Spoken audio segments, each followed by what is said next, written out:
mesdames, messieurs, vous êtes les bienvenus au Centre culturel irlandais. On a de la chance, il ne pleut pas. Maintenant, j'en suis certaine qu'il ne va pas pleuvoir. L'été est revenu. We're delighted to host the opening event of the inaugural Festival des écrivains du monde, organized by Columbia Global Centers. Le dernier événement dans ce cours était une lecture de poésie de Seamus Heaney.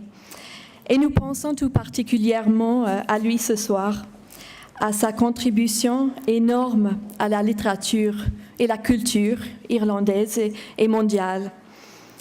Donc, c'est approprié ce soir qu'on accueille des grands écrivains du monde, y compris l'Irlandais, John Banville.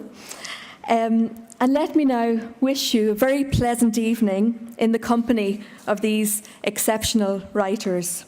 Je passe maintenant la parole à Paul LeClerc, directeur de Columbia Global Centers Europe.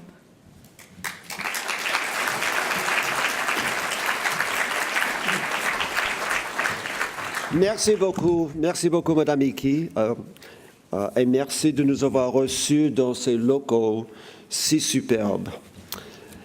En mon nom et au nom de Carol Wellen, la directrice de cette première édition du Festival des écrivains du monde, je suis vraiment ravi de vous souhaiter la bienvenue à cette soirée inaugurale.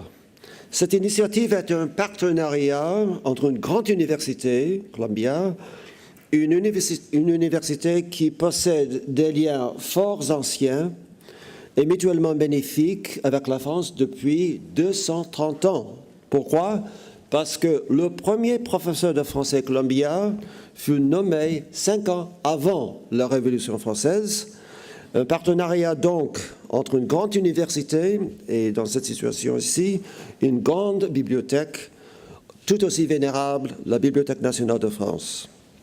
Je vais à présent passer la parole à Lee Bollinger, le président de Columbia University, et je suis convaincu le meilleur des présidents universitaires du monde.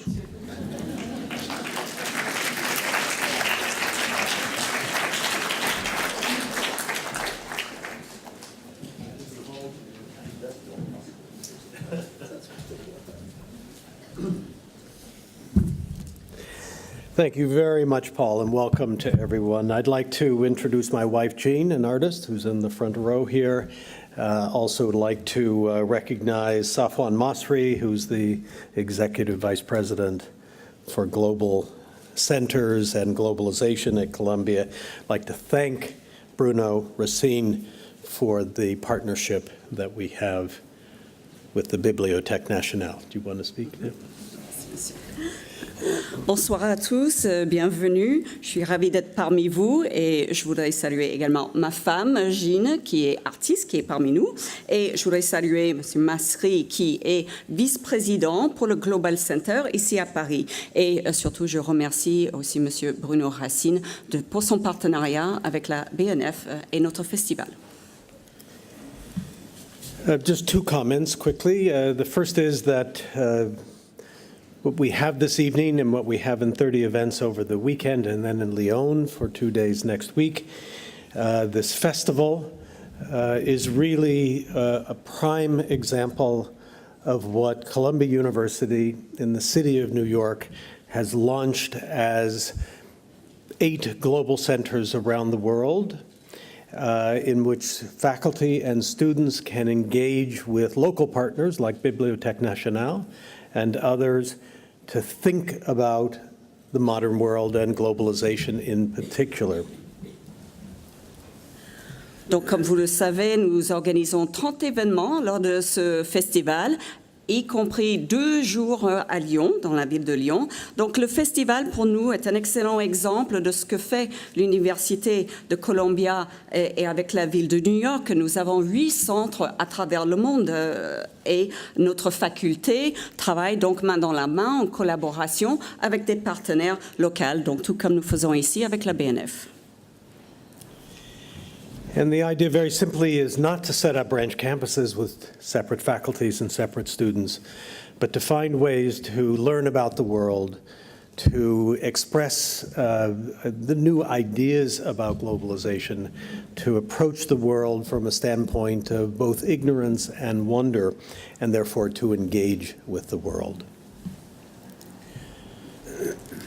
Donc notre idée n'est pas d'établir des campus partout, mais plutôt d'explorer le monde, d'apprendre grâce à ce monde qui nous entoure, apprendre, appréhender de nouvelles idées sur la globalisation et de confronter nos idées sur l'ignorance et l'émerveillement en même temps et d'engager dans nos pensées et dans notre réflexion dans ce monde.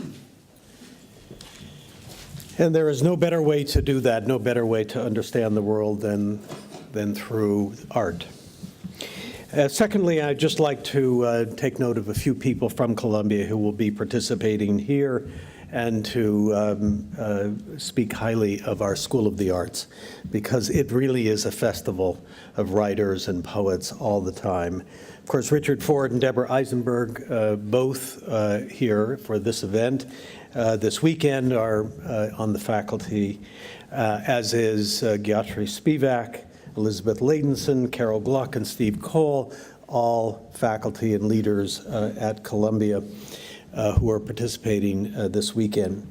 And finally, there are very many notable writers and poets on the faculty of School of the Arts, just to mention a few: Orhan Pamuk, Richard Locke, Colm Toibin, Margot Jefferson, Mark Strand, Dorothea Lasky. So you get a sense of the richness that students and faculty have at the university all the time. So we now can let the writers speak.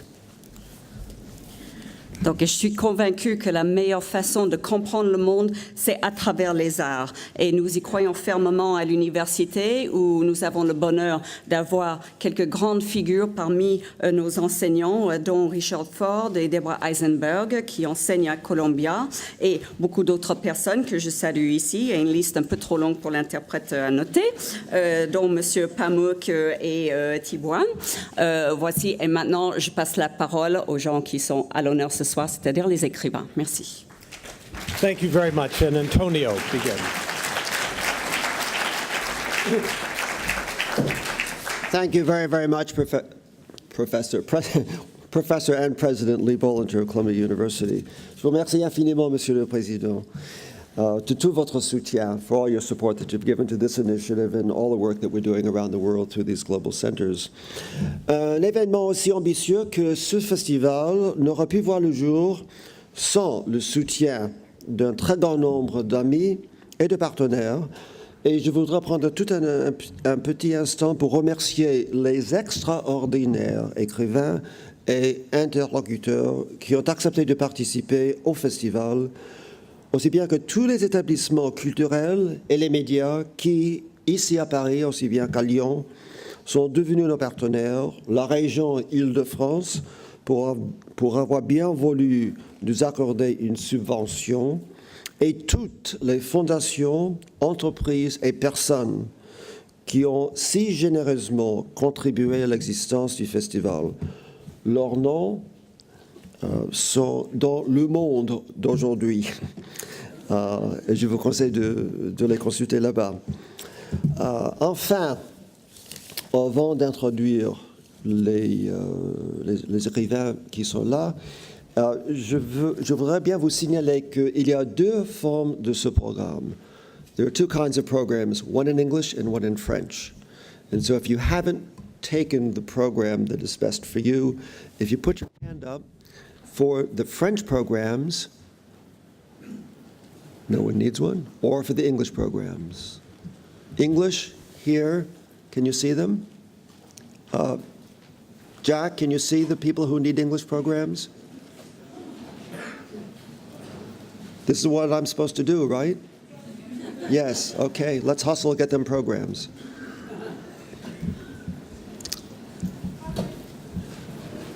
Those who need their programs in English, raise your hand.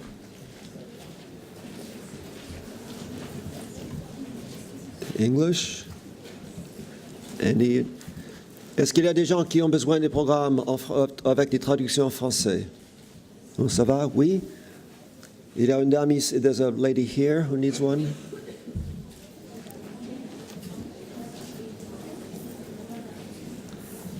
OK. À présent, je vous invite à accueillir les étoiles qui brillent au firmament mondial de la littérature et qui liront pour vous quelques passages de leurs œuvres. Mesdames et messieurs, Chimamanda Ngozi Adichie, Jian Banville, je vous invite à venir, please come up. Jian Banville, David Grossman, Jian, Salman Rushdie. Oh, are they all at once or separately? Oh, I was told all at once, but then you have to... Well, sorry. I'll just give you the last three names. Elif Shafak, Antonio Skármeta, and Ahdaf Soueif. So they will come one by one, not all together. Excuse me. Have a wonderful evening. Et je vous remercie d'être venu ce soir. Merci beaucoup.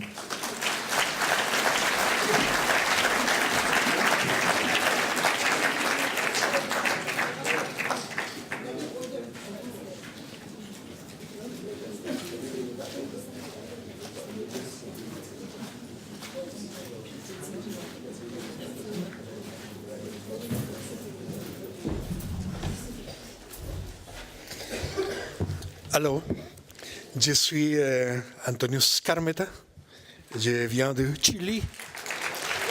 Merci.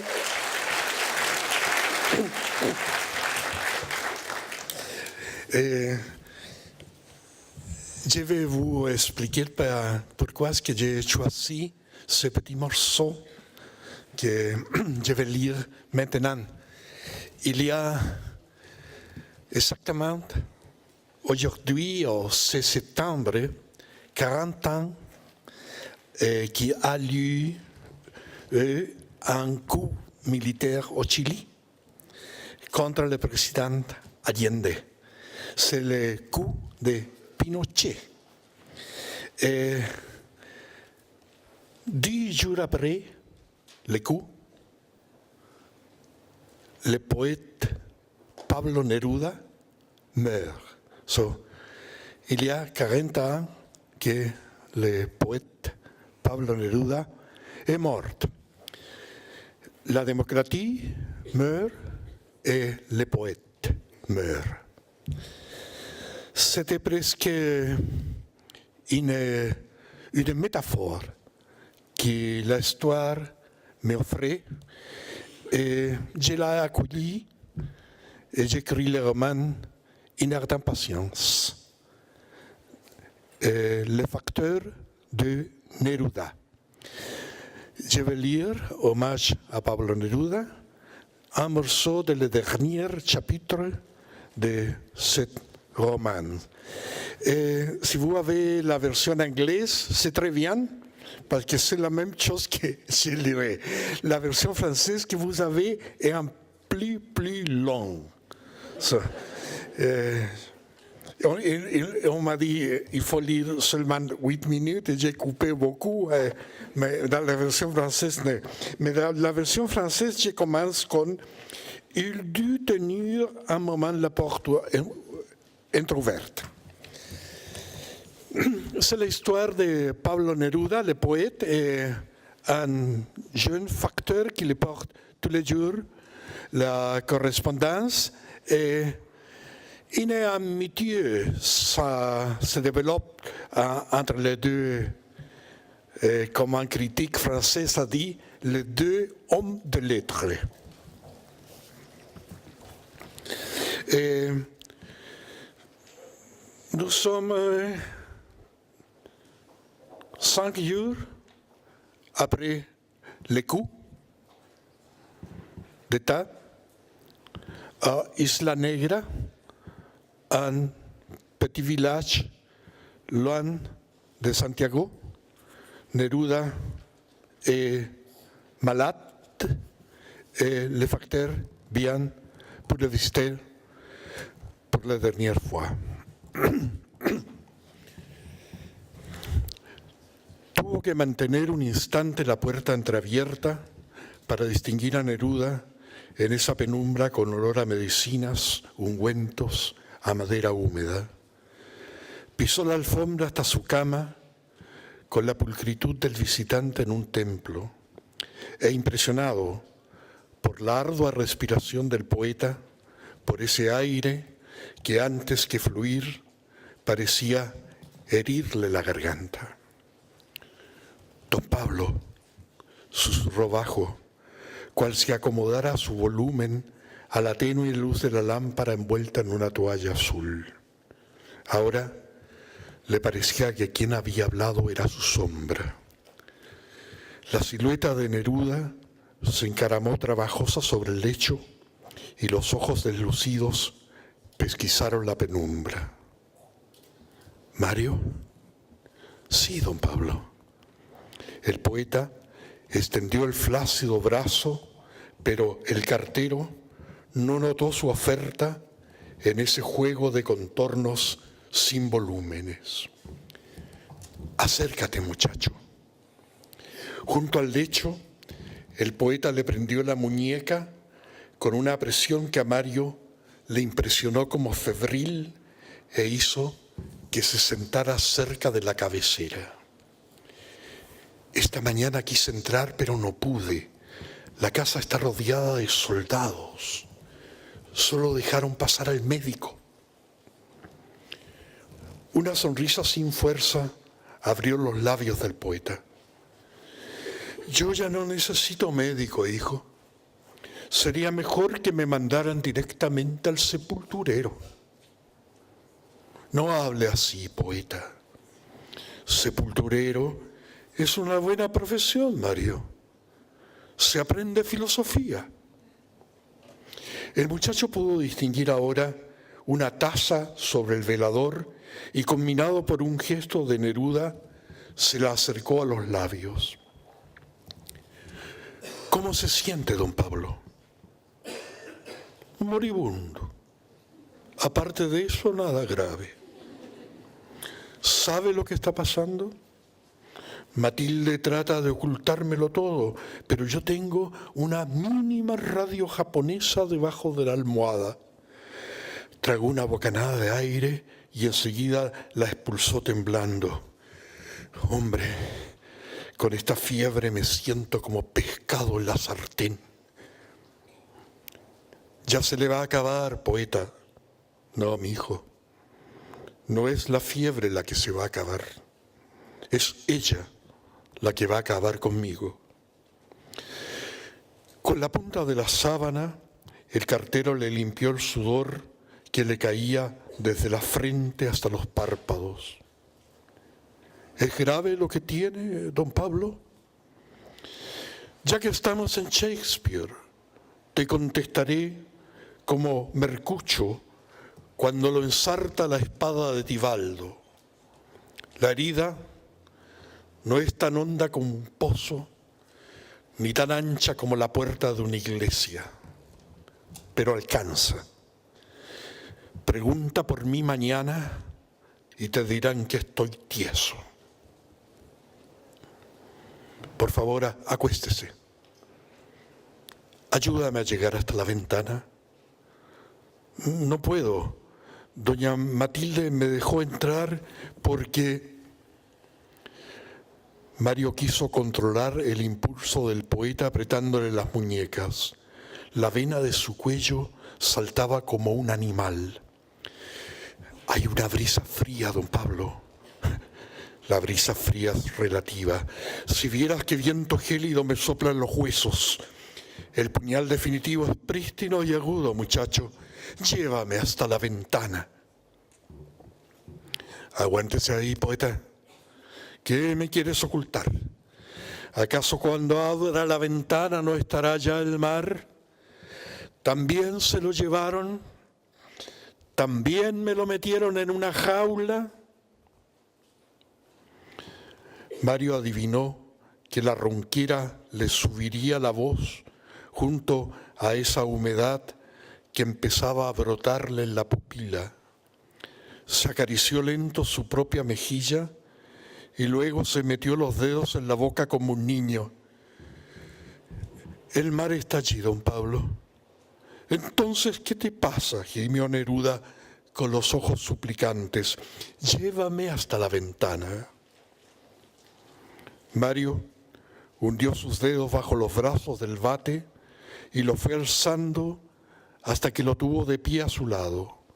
Temiendo que se desvaneciera, lo apretó con tal fuerza que pudo percibir en su propia piel la ruta del escalofrío que sacudió al enfermo. Como un solo hombre vacilante, avanzaron hasta la ventana. Una ambulancia, se rió el bate con la boca repleta de lágrimas. ¿Por qué no un ataúd? Se lo van a llevar a un hospital de Santiago. Doña Matilde está preparando sus cosas. En Santiago no hay mar, solo sastres y cirujanos. El poeta dejó caer la cabeza contra el vidrio que se empañó con su aliento. Usted está ardiendo, don Pablo. Dime una buena metáfora para morirme tranquilo, muchacho. No se me ocurre ninguna metáfora, poeta, pero óigame bien lo que tengo que decirle. Te escucho, hijo. Bueno, hoy han llegado más de 20 telegramas para usted. Quise traérselos, pero como la casa estaba rodeada, me tuve que devolver. Usted me perdonará lo que hice, pero no había otro remedio. ¿Qué hiciste? Lemas y me los aprendí de memoria para poder decírselos. ¿De dónde vienen? De muchas partes. Comienzo con el de Suecia. Adelante. Mario hizo una pausa para tragar saliva y Neruda se desprendió un segundo y buscó apoyo en la manilla del ventanal. Contra los vidrios turbios de sal y polvo soplaba una ráfaga que los hacía vibrar. Mario mantuvo la vista sobre una flor derramada contra el canto de un jarrón de Guerreda y reprodujo el primer texto cuidando de no confundir las palabras de los distintos textos. Dolor e indignación, asesinato presidente Allende. Gobierno y pueblo ofrecen asilo poeta Pablo Neruda. Suecia. ¿Otro? Dijo el bate, sintiendo que subían sombras a sus ojos y que, como cataratas o galopes de fantasmas, buscaban trizar los cristales para ir a reunirse con ciertos cuerpos borrosos que se veían levantándose desde la arena. México pone disposición poeta Neruda y familia, avión, pronto traslado aquí, recitó Mario, ya con la seguridad de que no era oído. Gran salto. L'Alphand. Yo vuelvo al mar, envuelto por el cielo. El silencio entre una y otra ola establece un suspenso peligroso. Muere la vida, se aquieta la sangre, hasta que rompe el nuevo movimiento y resuena la voz del infinito. Mario lo abrazó desde atrás y levantando las manos para cubrirle sus pupilas alucinadas, le dijo: no se muera, poeta. Ne mourrez pas, poète. Don't die, poète.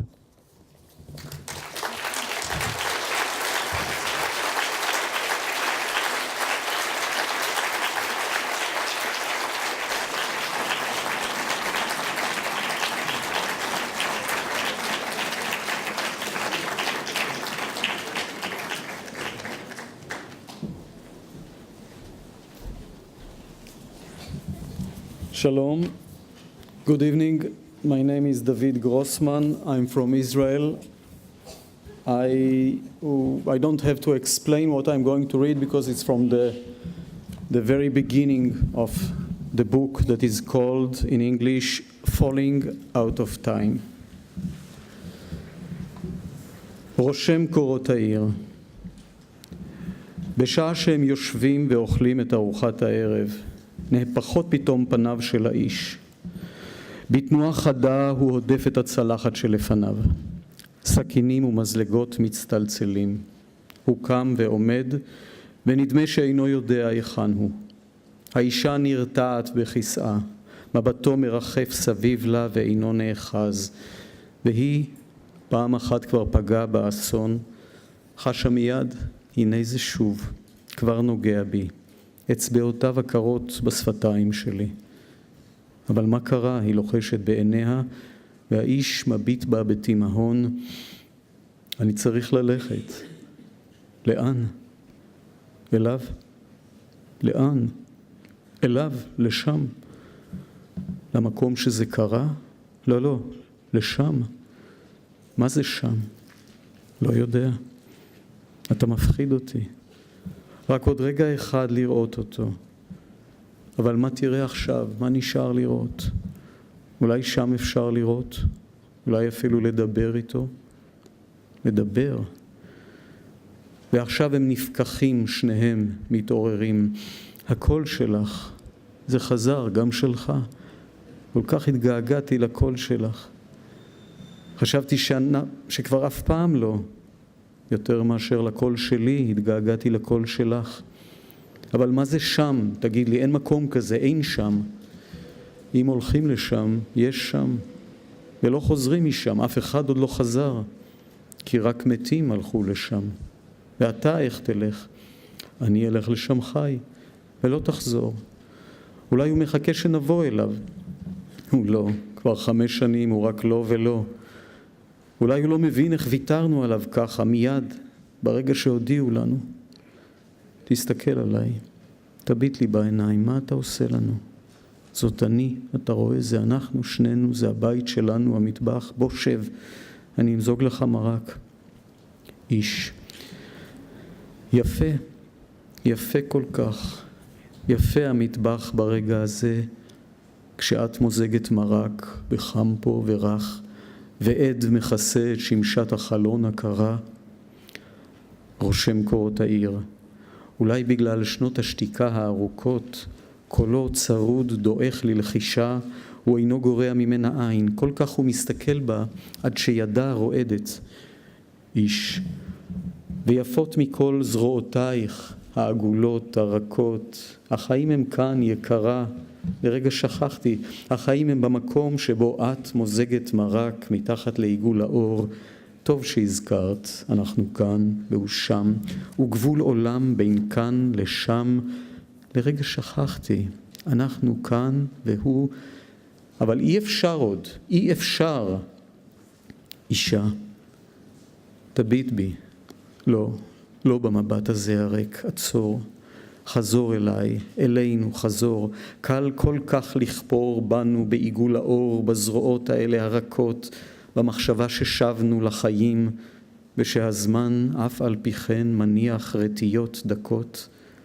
איש, לא, אי אפשר עוד ככה, אי אפשר עוד שאנחנו, שהשמש, שהשעונים, החנויות, שהירח, הזוגות, שעצים בשדרות מוריקים, שדם בעורקים, שאביב הוא סתיו, שאנשים לתומם, שיש סתם בעולם, שילדים של אחרים, שאורם וחומם. אישה, היזהר, אתה אומר דברים, דקים כל כך עקורים. איש, בלילה באו אנשים, נשאו בפיהם בשורה, דרך ארוכה הלכו, שתקו בחומרה, ואולי בתוך כך טעמו, ליקקו אותה בגניבה. בתימהון של ילדים הכירו שאפשר להחזיק את המוות בפה כמו סוכריה של רעל, שהם בדרך פלא חסינים לה. פתחנו להם את הדלת, את זאת, כאן עמדנו את, אני, כתף אל כתף, והם על הסף ואנחנו מולם, והם בחמלה מדודים ושקטים, עומדים ונופחים בנו, רוח מתים. אישה, היה שקט נורא, מסביב ליחכה אש קרה, אמרתי, ידעתי, הלילה תבואו, חשבתי, בוא, תוהו ובוהו. איש, אי שם ממרחק, שמעתי אותך. אל תפחדו, אמרת. בלידה שלו לא צעקתי, וגם עכשיו לא אצעק. אישה, חיינו הקודמים המשיכו לצמוח בנו עוד כמה רגעים, הדיבור, התנועות, הבעות הפנים.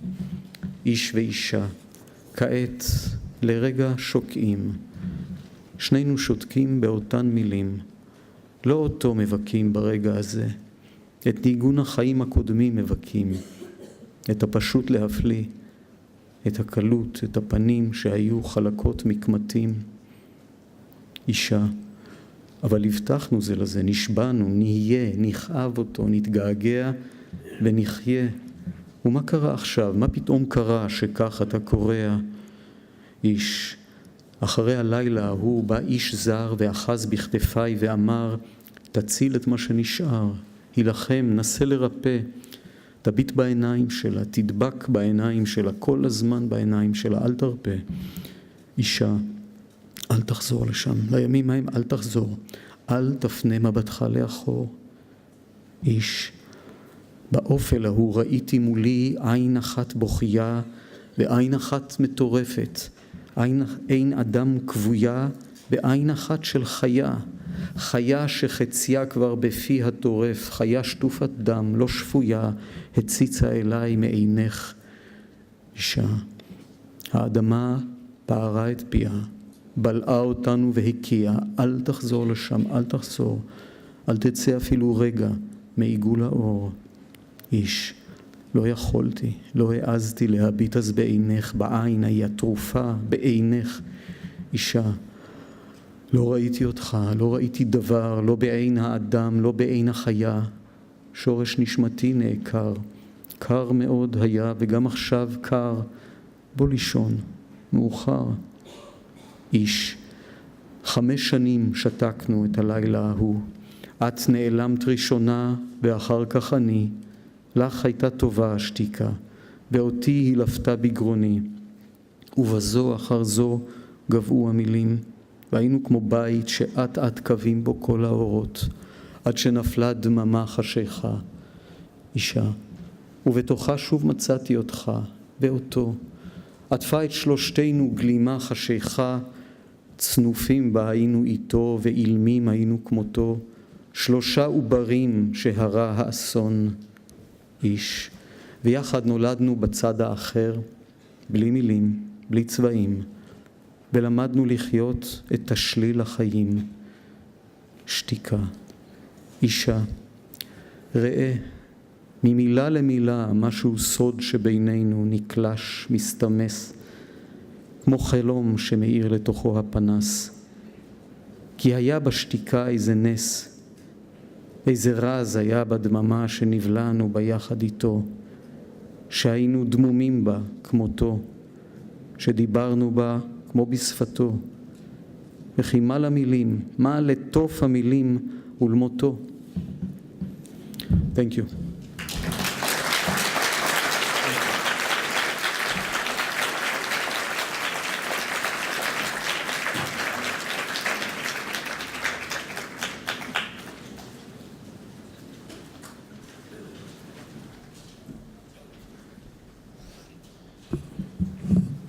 Hello, it's very nice to be here. I'm going to read a little excerpt from the Bastard of Istanbul. I have the English version with me. I write in English and Turkish, and tonight I'll read in English. But I'll say the first sentence of the beginning in Turkish, and it goes like this. Gökten kafana ne düşerse düşsün, asla küfretmeyeceksin. And the English version is like this. Whatever falls from the sky above, thou shalt not curse it. That includes the rain. No matter what might pour down, no matter how heavy the cloudburst or how icy the sleet, you should never ever utter profanities against whatever the heavens might have in store for us. Everybody knows this, and that includes Zeliha. Yet there she was on this first fly day of July, walking on a sidewalk that flowed next to hopelessly clogged traffic, rushing to an appointment she was now late for, swearing like a trooper, hissing one profanity after another at the broken pavement stones, at her high heels, at the men stalking her, at each and every driver who honked frantically when it was an urban fact that clamour had no effect on unclogging traffic, at the whole Ottoman dynasty, for once upon a time conquering the city of Constantinople and then sticking by its mistake, and yes, at the rain, this damn summer rain. Rain is an agony in this city. In other parts of the world, a downpour will in all likelihood come as a boon for nearly everyone and everything, good for the crops, good for the fauna and flora, and with an extra splash of romanticism, good for lovers. Not so in Istanbul, though. Rain for us isn't necessarily about getting wet. It's not about getting dirty, even. If anything, it's about getting angry. It's mud and chaos and rage, as if we didn't have enough of each already. And struggle. It's always about struggle. Like kittens thrown into a bucket full of water, all 10 million of us put up a futile fight against the drops. It can't be said that we're completely alone in this scuffle, for the streets too are in on it, with their old names stenciled on tin placards, and the tombstones of so many saints scattered in all directions. The piles of garbage that wait on almost every corner, the hideous construction pits soon to be turned into glitzy, modern buildings, and the seagulls. It angers us all when the sky opens and spits on our heads. But then, as the final drops reach the ground and many more perch unsteadily on the now dustless leaves, at that unprotected moment, when you're not quite sure that it has finally ceased raining, and neither is the rain itself, in that very moment, everything becomes tranquil. For one long minute, the sky seems to apologize for the mess she has left us in, and we, with driblets still in our hair, slush in our cuffs, and dreariness in our gaze, stare back at the sky, now a lighter shade of blue and clearer than ever. We look up and can't help smiling back. We forgive her, we always do. At the moment, however, it was still pouring, and Zeliha had little, if any, forgiveness in her heart. She did not have an umbrella, for she had promised herself that if she was enough of an imbecile to throw a bunch of money to yet another street vendor for yet another umbrella, only to forget it here and there as soon as the sun came back, then she deserved to be soaked to the bone. Besides, it was too late now anyway. She was already sopping wet. That was the one thing about the rain that likened it to sorrow. You did your best to remain untouched, safe and dry, but if and when you failed, there came a point in which you started seeing the problem less in terms of drops than as an incessant gush, and thereby you decide you might as well get drenched. Rain dripped from her dark curls onto her broad shoulders. Like all the women in the Kazanji family, Zeliha had been born with raven black hair, but unlike the others, she liked to keep it that way.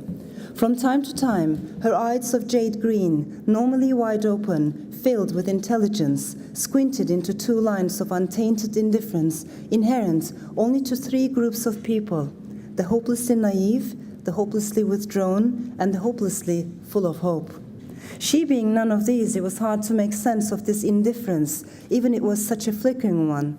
One minute it was the air, canopying her soul to drugged insensibility. The next minute it was gone, leaving her alone in her body. Thus she felt on that first Friday of July. As Zeliha rushed by, the street vendors selling umbrellas and raincoats and plastic scarves in glowing colors eyed her in amusement. She managed to ignore their gaze, just as she managed to ignore the gaze of all the men who stared at her body with hunger. The vendors looked disapprovingly at her shiny nose ring too, as if therein lay a clue as to her about her deviance from modesty, and thereby the sign of her lustfulness. She was especially proud of her piercing because she had done it herself. It had hurt, but the piercing was here to stay, and so was her style. Be it the harassment of men or the reproach of other women, the impossibility of walking on broken cobblestones or hopping into the ferry boats, and even her mother's constant nagging, there was no power on earth that could prevent Zeliha, who was taller than most women in the city, from donning mini skirts of glaring colors, tight-fitting blouses that displayed her ample breasts, and her nylon stockings, and yes, those towering high heels.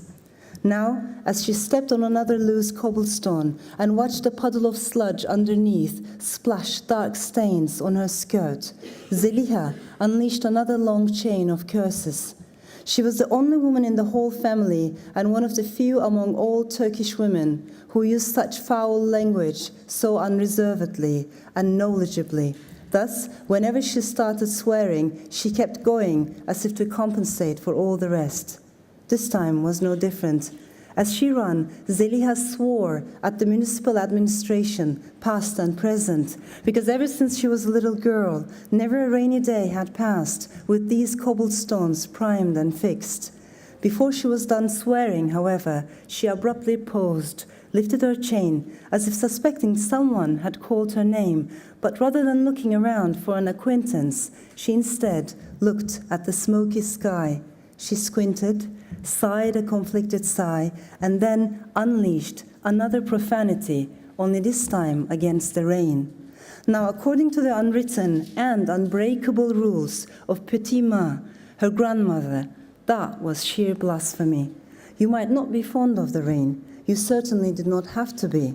But under no circumstances should you cuss at anything that came from the skies, because nothing poured from above on its own, and behind it all, there was Allah, the Almighty.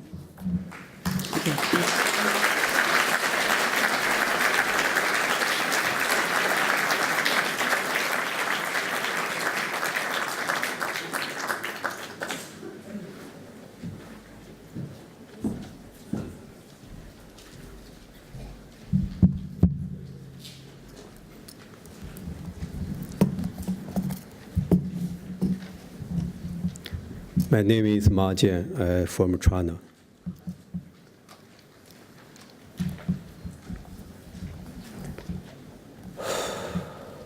君子国还有一种植物叫熏华草，寿命极短，朝生夕死。黎明是一股烧焦的绿色气味，军车不断地开过，上面坐满了军人。对面的路上，几十个人只穿着背心和短裤走着，还向我们的队伍伸出了胜利的手势。唐国贤说是武警，脱下制服抗命了。小禅和大禅不知怎么找了个木棍儿，把横幅挑了起来，使队伍有了些气氛。但我疲惫不堪，连喊口号的力气都没了。当走到一个门前挂着坚决拥护党中央的英明领导束缚的饭店时，从唐国贤裤兜里把打火机拿出去，就给点着了。几千人的队伍如流往旱地的水，越走越散。于禁扛着咪咪的背包，咪咪和白灵手挖着手，小李赤着脚跟在陈迪的后面，带出广场的校旗也七零八落了。我们走到了六部口，算是又转到了长安街上。还没横过马路，就看见中南海的红墙，那里面正坐着指挥屠杀人民的领袖们。大墙边站满了持枪的军人，显示出胜利的威严。一排装甲车和坦克车停在路中央，挡住了看广场的视线。后面，绿色的太阳正在升起。王福一拧开电喇叭大喊：“人民必胜，打倒法西斯！”唐国贤挥舞着校旗，大家也跟着喊，越喊越快。可女同学们一喊就哭了。白灵双手当喇叭：“大家别看了，你们就是示威的，不要理会。”她的声音沙哑，但脖子的青筋都胀了。一辆坦克突然转动着，射了瓦斯弹，轰的就在队伍中间炸开了，黄色的硝烟笼罩了一大片，喉咙刚呼吸又马上又干又疼，头晕的也站不稳，咪咪晕倒了，我忙抓着他往路边拉，又绊倒在地上。大家在烟雾中滚爬哀嚎，突然我就听到了坦克轰鸣的开动了，他先是停在路中间，然后擦着路边冲了过来，并在队伍中间打了个转，炮筒就在我眼前，撞着头皮划过。被蹦窗的同学惨叫着，我急忙往路边躲了躲。还有辆装甲车往四周扫射了10几枪，大家赶紧逃避。我听到了王菲在嘶叫，回头就看见黄烟里一片混乱。我还在坐着，但我明白坦克炸死人了，大家都往那儿看。烟雾渐渐地散开了些，前面的情景使我的眼球炸亮了。刚被碾过的路面上，在压扁的自行车之间，散着一片无声无息的肉块。我先是见到了白灵依稀可辨的黄白色条纹衫和被血浆浸湿了的红旗，他的脸被压平，嘴一拉长，陷在了黑发里。一只眼球在跳到血浆之上，胸前是黑漆电喇叭片，几条白屎肠子还冒着气，剩下的手臂倒在了柏油地上，有2个手指在慢慢地收缩，以证明他还在活着。我又看见了陈迪，他双手抓着马路栅栏，他左脚压扁了，旁边是曲发。围上来的同学互相抱头大哭，咪咪蹲在地上嚎叫。推土机如坦克在冲撞着楼墙，震得楼板发抖和开裂，被压碎的玻璃木板发出刺耳的鸡叫。另一台挖土机也在往上抓卸，阳台再也撑不住震，就带着一面墙和鸟窝摔到了楼底，还听见了观音菩萨摔碎的声响。断裂的上下水道散着腐臭味儿。母亲如母虎般的恐叫：“这是我的家，你们这些法西斯，我跳了！跳啊，那边老太婆，推土机正好先走你。”这是民工的四川的口音，我很熟悉，是他。盲流，这小子还在北京混呢。老太婆，风这么大，别站在没有风的走廊上，有话明天爬下来找香港地产商去。这边的阳台带着些墙和窗都塌了下去，那边的走廊和楼道都拆光了，屋子变成了风的走廊，我就感到了家成了悬在树上的鸟巢，我还能感到它正在随风晃着。谢谢大家 ，Thank you。مساء الخير. Bonsoir. Je suis Ahdaf Soueif. Je suis égyptienne. J'ai écrit le journalisme en arabe, mais les livres en anglais. Et alors, ce soir, je vais lire un petit peu de la commencement de mon dernier livre, Cairo, My City, Our Revolution. And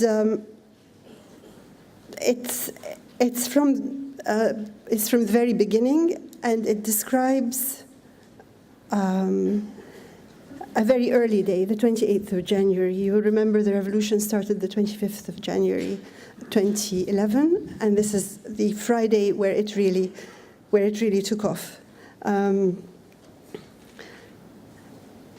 of course, it's interesting for me to read this tonight. I have not read it for a long time, since I wrote it, in fact. And at this moment, of course, our revolution is in grave danger. So, to go back to the beginning. Friday, the 28th of January, 5 p.m. The river is a still, steely grey, a dull pewter. Small scattered fires burn and fizz in the water. We've pushed out from the shore below the Ramses Hilton and are heading into midstream. My two nieces, Selma and Mariam, are on either side of me in the small motorboat. As we get further from the shore, our coughing and choking subsides. We can draw breath, even though the breath burns, and we can open our eyes to see an opaque dusk, heavy with tear gas. Up ahead, Asr al-Nil Bridge is a mass of people. We look back at where we were just minutes ago on 6 October Bridge and see a police personnel carrier on fire, backing off, 4 young men chasing it, leaping at it, beating at its windscreen. The vehicle is reversing wildly, backwards, east, towards downtown. Behind us, a ball of fire lands in the river, a bright new pool of flame in the water. The sky, too, is grey, so different from the airy twilight you normally get on the river at this time of day. The Opera House looms dark on our right, and we can barely make out the slender height of the Cairo Tower. We don't know it yet, but the lights of Cairo will not come on tonight. I should just say this is a memoir, not a novel. A great shout goes up from Asr al-Nil. I look at Selma and Mariam. We've changed our minds. We don't want to cross the river and go home. We want to be dropped off under Qasr al-Nil Bridge. And that is why we, myself and 2 beautiful young women, appeared suddenly in the Qasr al-Nil underpass among the police vehicles racing to get out of town, and all the men leaning over the parapet above us with stones in their hands stopped in mid-throw and yelled, "Run, run," and held off with the stones so they wouldn't hit us as we skittered through the screeching vehicles to a spot where we could scramble up the bank and join the people at the mouth of the bridge. That day, the government, the regime that had ruled us for 30 years, had cut off our communications. No mobile phones, no internet for all of Egypt. In a way, looking back, I think this concentrated our minds, our will, our energy. Each person was in one place, totally and fully committed to that place, unable to be aware of any other, knowing they had to do everything they could for it, and trusting that other people in other places were doing the same. So we ran through the underpass, scrambled up the bank, and found ourselves within, inside, and part of the masses. When we'd seen the crowd from a distance, it had seemed like one bulk, solid. Close up like this, it was people, individual persons with spaces between them, spaces into which you could fit. We stood on the traffic island in the middle of the road. Behind us was the Nile. In front of us was Tahrir. And we were doing what we Egyptians do best, and what the regime ruling us had tried so hard to destroy. We had come together as individuals, millions of us, in a great cooperative effort. And this time, our project was to save and to reclaim our country. We stood on the island in the middle of the road, and that was the moment I became part of the revolution. A month before, a week before, 3 days before, we could not have told you it was going to happen. There had been calls to use National Police Day on 25 January as an occasion for protests, but there had been so many protests and calls for protests over the last 10 years that it hadn't seemed special. Those of us who were in Egypt intended to join for form's sake and to keep up the spirit of opposition. Those of us who weren't, well, weren't. Me, I was in India at the Jaipur Literary Festival. And late on the 24th, I did an interview with Tehelka TV. Quote, "It really does not look as if the government is going to allow a peaceful and democratic change," I said. "So what's going to happen? Will we get a situation where people sort of erupt? And will you get blood on the streets? Will the army come out? Nobody knows. It feels very unstable and it feels dangerous. And all the activism that happens is in specific areas, and it's all young people, and it's all really without a leadership. But it is there. It's keeping the streets alive, and that is good. That is good. But how will it come together? And what shape will that take?" End of quote. Well, we now have this information. You, my reader, in more advanced form as you read these words than I as I raced to write them in the summer of 2011. I won't try to guess at what's on your news bulletin today, but whatever shape Egypt is in as you are reading now, this is the story of some of the moments that got us there. And it's also, in a small way, a story about me and my city, the city I so love and have so sorrowed for these 20 years and more. I'm not unique, but Cairo is, and her streets, her Nile, her buildings, her monuments whisper to every Cairene who's taking part in the events that are shaping our lives and our children's futures as I write. They whisper to us and tug at our sleeves and say, "This is where you were born. This is where a man, a boy, first reached for your hand. This is where you learned to drive.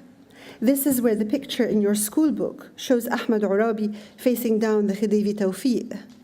This is where your mother says she stood with your father in 52 and watched the fire take hold of Cairo. The city puts her lips to our ears. She tucks her arm into ours and draws close so we can feel her heartbeat and smell her scent. And we fall in with her and measure our step to hers, and we fill our eyes with her beautiful, wounded face, and we whisper that her memories are our memories. Her fate is our fate. For 20 years, I have shied away from writing about Cairo. It hurt too much. But the city was there, close to me, looking over my shoulder, holding up the prism through which I understood the world, inserting herself into everything I wrote. It hurt, and now, miraculously, it doesn't, because my city is mine again.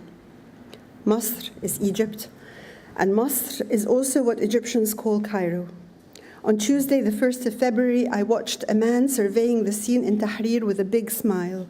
The sun was shining and people were everywhere, old and young, rich and poor. They talked and walked and sang and played and joked and chanted. And then he said it out loud. Ya Masr, it's been a long time. We have missed you. Thank you.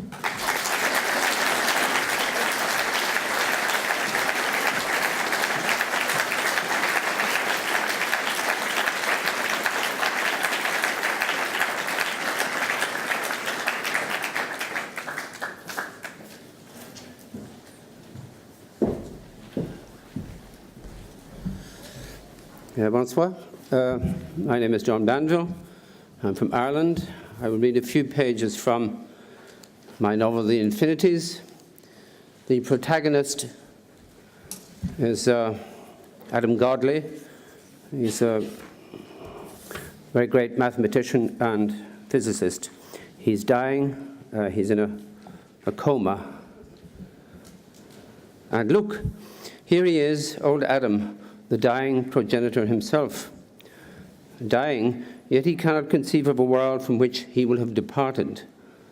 No, that's not right. He could conceive of it. He can conceive of anything. Conception of impossible things is what he does best. He was ever pregnable by the world. I note the shifting of tenses. What I should have said is that he does not wish to conceive of a world from which, etc. Of course, he knows that after him, everything will continue much as before, except that there will be a minuscule absence, a barely detectable gap in the so-called grand scheme, 1 unit fewer now.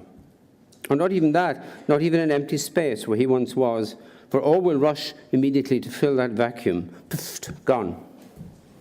Recollections of him will remain in the minds of others for a while, but presently those others too will die, and his few relics with them. And then all will be dark. What of his work? What of his work? He cares nothing for their so-called immortality if he is not to be here to savour its vaunted consolations.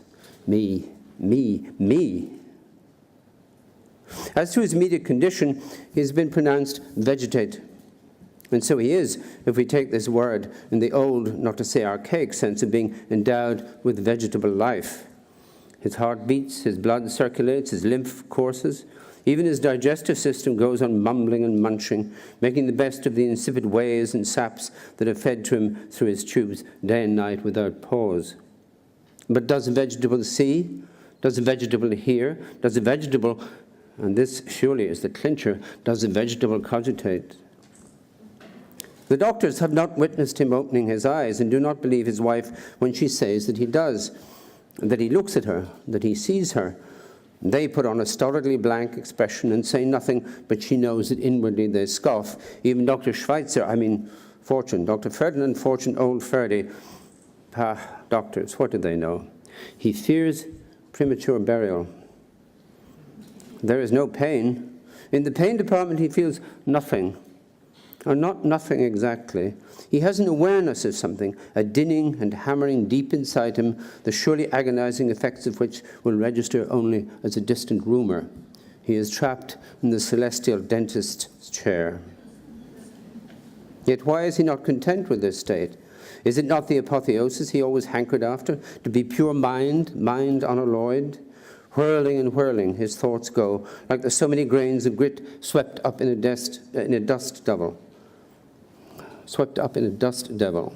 Pure mind, aye, pure thought. He might have stipulated a little bell to be set on a stick above his plot with a string going down into the hole and tied to one of his fingers. But to what avail? Not even a digit is he capable of stirring. He's thought of a telephone, too, in the coffin, but how would he dial? An hour ago, when his wife was here, was it before she came or after? He heard the early train grinding past, making the window panes buzz. When he was a child, his mother took him once on that same train to the city for a Christmas treat and bought him a 10-shilling watch, which soon broke. Even in those days, the train used to stop here for no reason, in the middle of nowhere, and he would press his face to the window and look longingly at this house standing in a shroud of frost smoke. This very house, if he is not mistaken, and he believes he is not. And he would dream of living here, of being what his disparaging mother would have called a big fellow, with money and a motor car and a camel hair overcoat.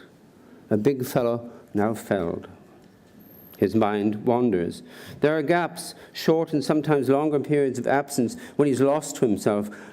Or no, not lost, but as if astray on some far, flat shore at nightfall with no moon, and the sea a fringe of soiled white foam off on the horizon, and the seabirds high up calling and crying in the murky air. By the way, tenses. He is stuck in the present, though his preference would be for the preterite. As for the future, he avoids it as the plague. He wishes he had the powers of that emperor of old Cathay, who on his deathbed forbade the use of the future tense throughout his vast realm, saying that since he was going to die, there would be no future to speak of. He wonders what time of day it is. If what he heard a while past was indeed the early train, it means the sun will be risen by now. He searches the ceiling for a sign of it, but all up there is greyly indistinct, thanks to the curtains his wife insists on keeping pulled day and night. He is reminded of Venice. Why?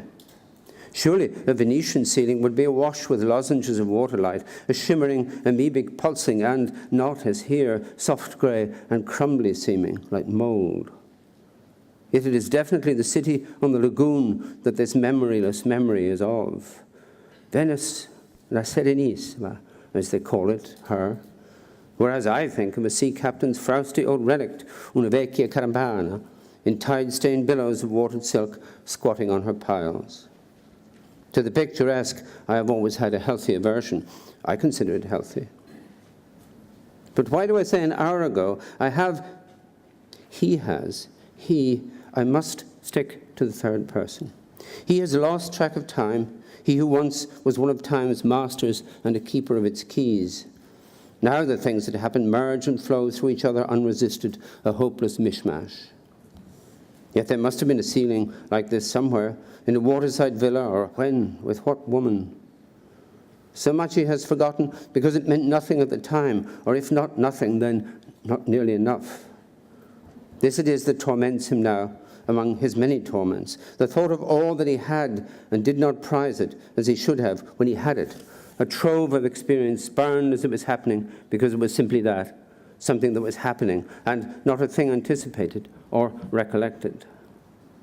Now, that is a word he never appreciated the meaning of until now. Thank you.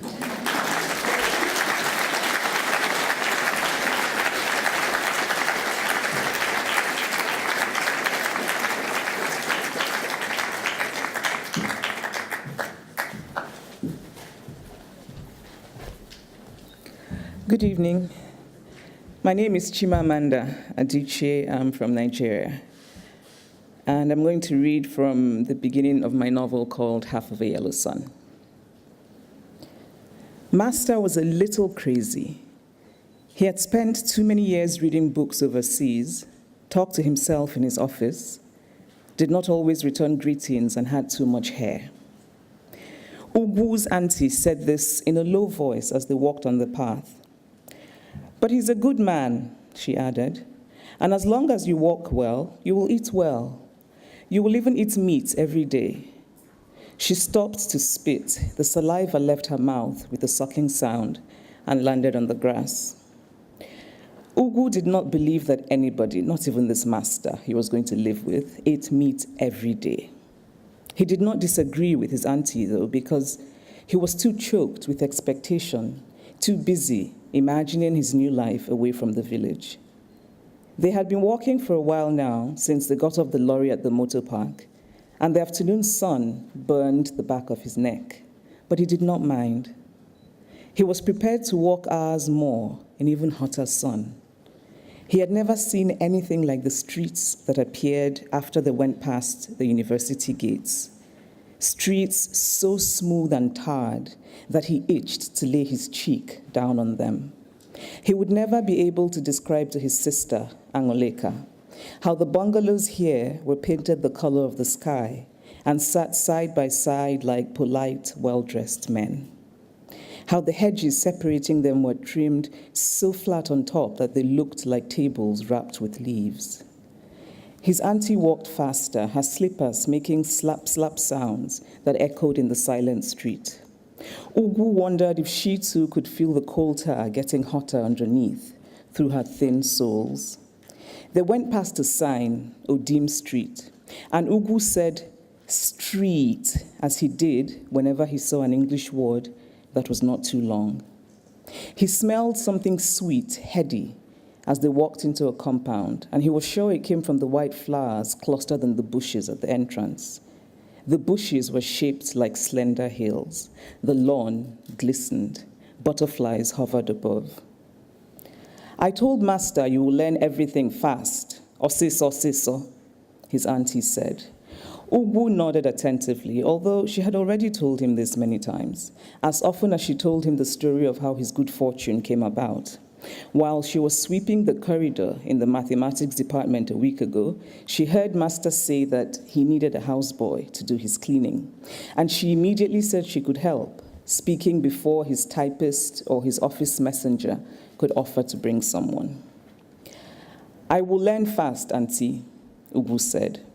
He was staring at the car in the garage. A strip of metal ran around its blue body like a necklace. "Now remember, what you will answer whenever Master calls you is yes, sir." "Yes, sir," Ugwu repeated. They were standing before the glass door. Ugwu held back from reaching out to touch the cement wall to see how different it would feel from the mud walls of his mother's hut that still bore the faint patterns of molding fingers.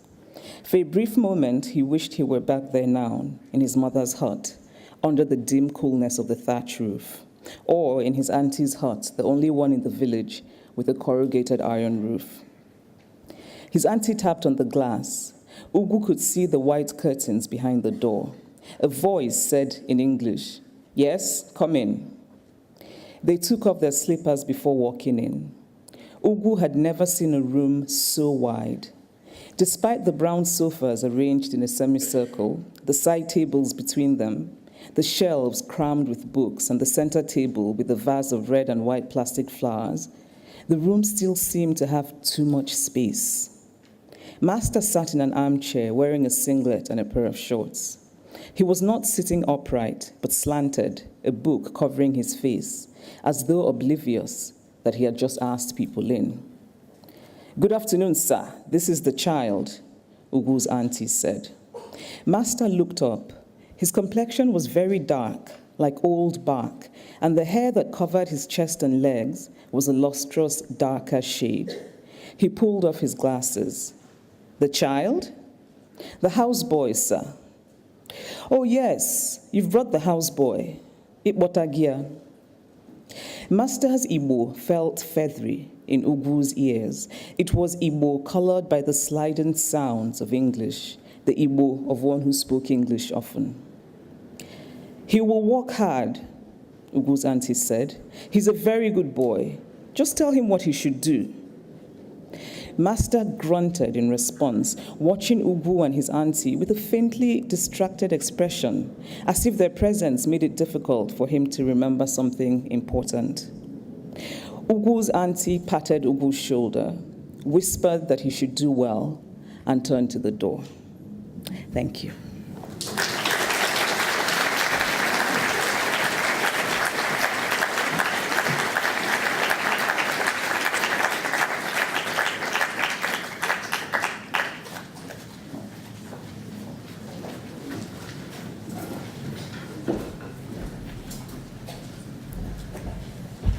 Bonsoir, je suis Salman Rushdie.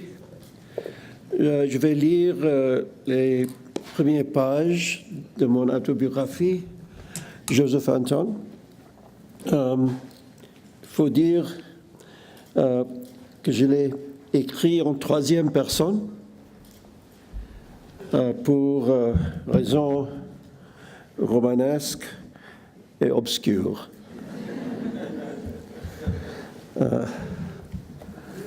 Voilà. Je vais lire en anglais. The First Blackbird.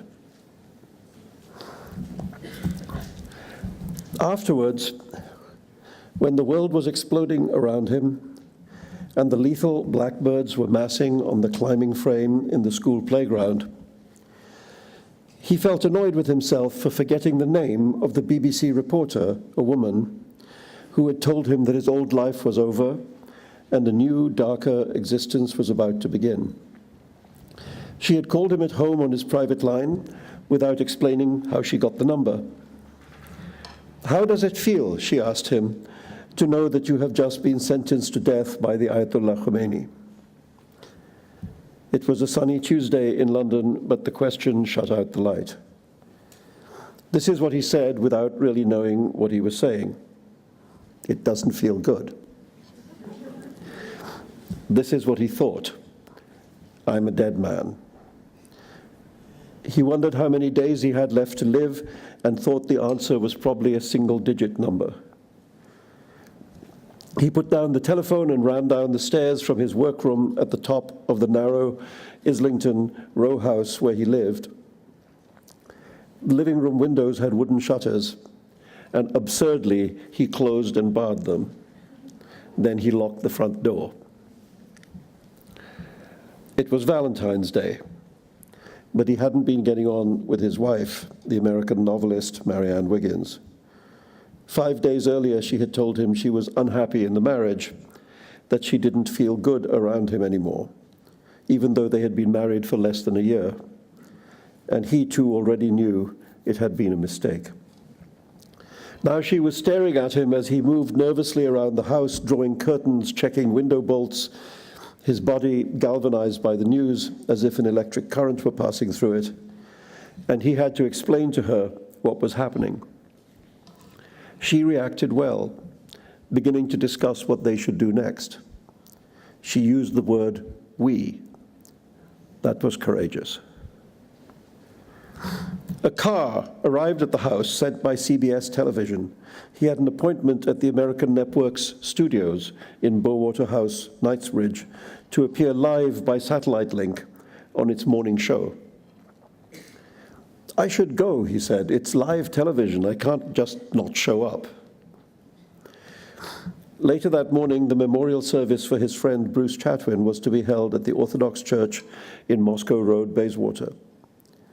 Less than 2 years earlier, he had celebrated his 40th birthday at Homer End, Bruce's house in Oxfordshire. Now Bruce was dead of AIDS, and death had arrived at his own door as well. What about the memorial, his wife asked. He didn't have an answer for her. He unlocked the front door and went outside, got into the car, and was driven away. And although he did not know it then, so that the moment of leaving his home did not feel unusually freighted with meaning, he would not go back to that house, his home for 5 years, until 3 years later, by which time it was no longer his.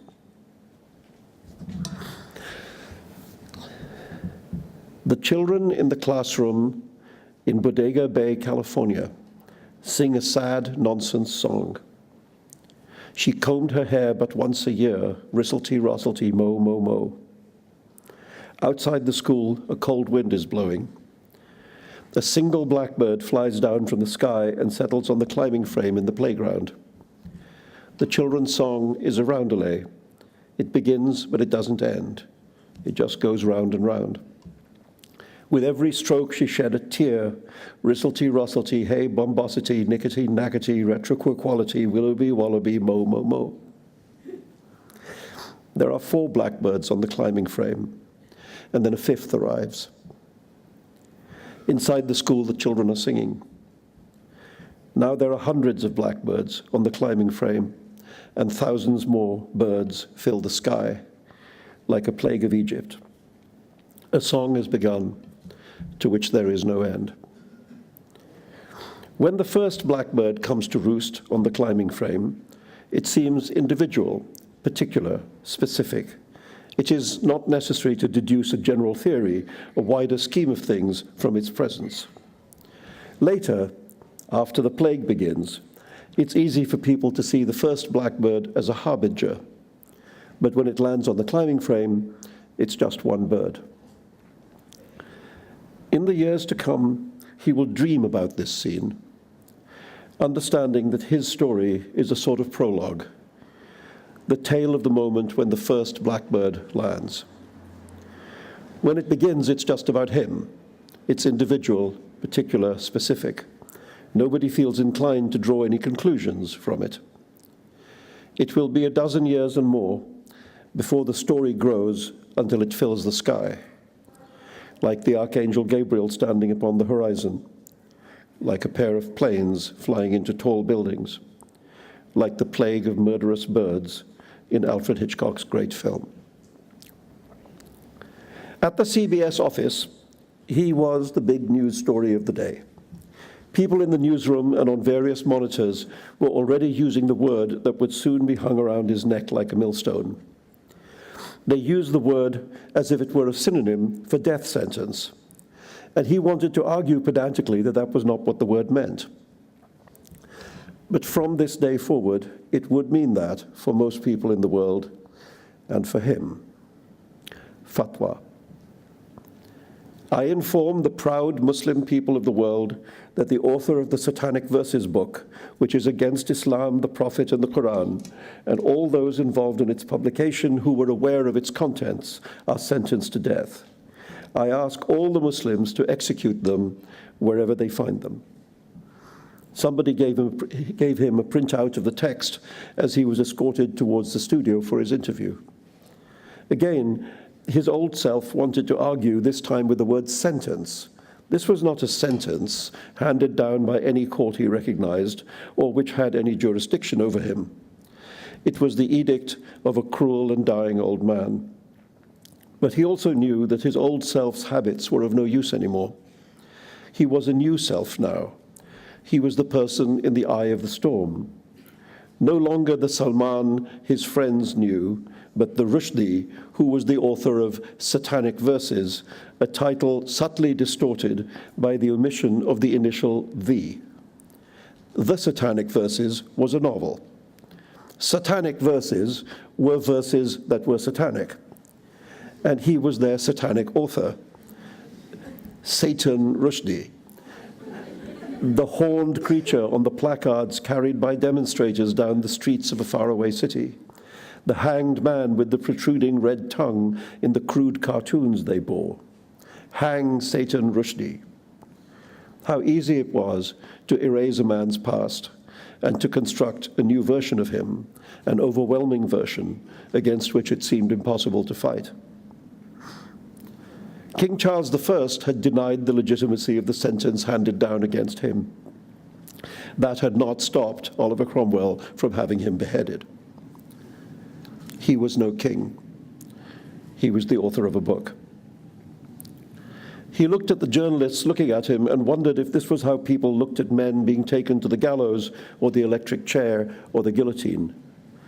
One foreign correspondent came up to be friendly. He asked this man what he should think about what Khomeini had said. How seriously should he take it? Was it just a rhetorical flourish or something genuinely dangerous? "Oh, don't worry too much," the journalist said. "Khomeini sentences the President of the United States to death every Friday afternoon." Thank you.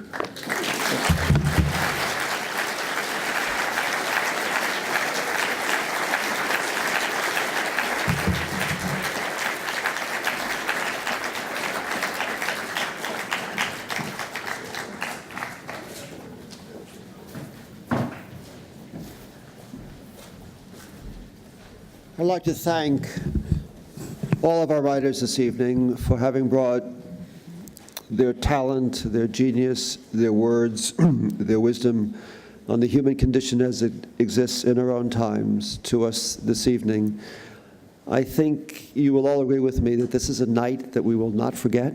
This is one of the great nights in my life, and I assume it is in your life as well. To be in the presence of so much great talent from 8 different countries, from all around the world, is a gift that you've given to us, and for that we all applaud you.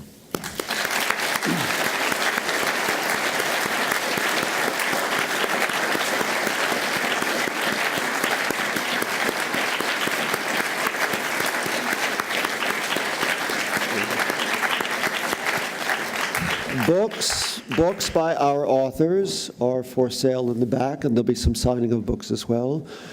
Tous nos auteurs ont des livres derrière, et si vous voulez en acheter, ils seront là pour les signer. Alors, je vous remercie infiniment tout le monde d'être venu ce soir. J'espère que tout le monde va participer à notre programme qui va se dérouler pendant tout le week-end, demain et jusqu'à dimanche soir. Alors, je vous remercie d'être venu et j'espère vous voir encore dans le très proche avenir. Merci.